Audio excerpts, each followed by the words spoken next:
ಅದ್ರ ಜೊತೆಗೆ ನನ್ನದೊಂದು ನಿರೀಕ್ಷೆ ಇದೆ. ಯಾರೋ ಮಾತಿಗೆ ಬ್ರೈನ್ ವಾಶ್ ಒಳಗಾಗಿ ಈ ರೀತಿಯ ಅಮಾಯಕರನ್ನು ಹತ್ಯೆ ಮಾಡಿದರು, ತಾಯಂದ್ರಿಂದ ಮಕ್ಕಳನ್ನು ಕಸಿದುಕೊಂಡ್ರು.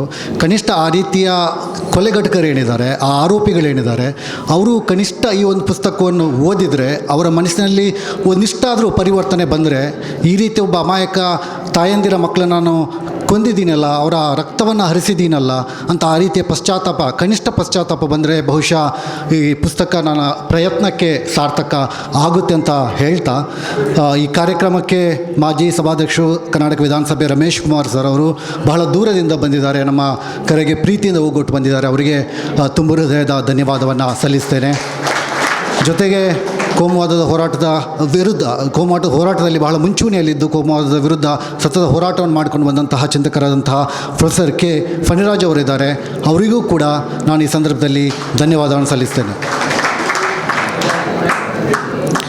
ಸಾಮಾಜಿಕ ಹೋರಾಟಗಾರರು ಮತ್ತು ಆತ್ಮೀಯ ಸ್ನೇಹಿತರು ಆದಂತಹ ಮುನೀರ್ ಕಾಟಿಪಳ್ಳ ಅವರು ಕೂಡ ಹಲವು ವಿಚಾರದ ಬಗ್ಗೆ ಗಮನ ಸೆಳೆದಿದ್ದಾರೆ. ಅವರಿಗೂ ಕೂಡ ಈ ಸಂದರ್ಭದಲ್ಲಿ ನಾನು ಧನ್ಯವಾದವನ್ನು ಸಲ್ಲಿಸ್ತೇನೆ. ಈ ಕಾರ್ಯಕ್ರಮದ ಅಧ್ಯಕ್ಷತೆಯನ್ನು ವಹಿಸಿಕೊಂಡಂತಹ ಹಿರಿಯ ದಲಿತ ಹೋರಾಟಗಾರರು ಎಂ ದೇವದಾಸ್ ಅವರಿಗೂ ಕೂಡ ಈ ಸಂದರ್ಭದಲ್ಲಿ ನಾನು ಕೃತಜ್ಞತೆಯನ್ನು ಸಲ್ಲಿಸ್ತೇನೆ.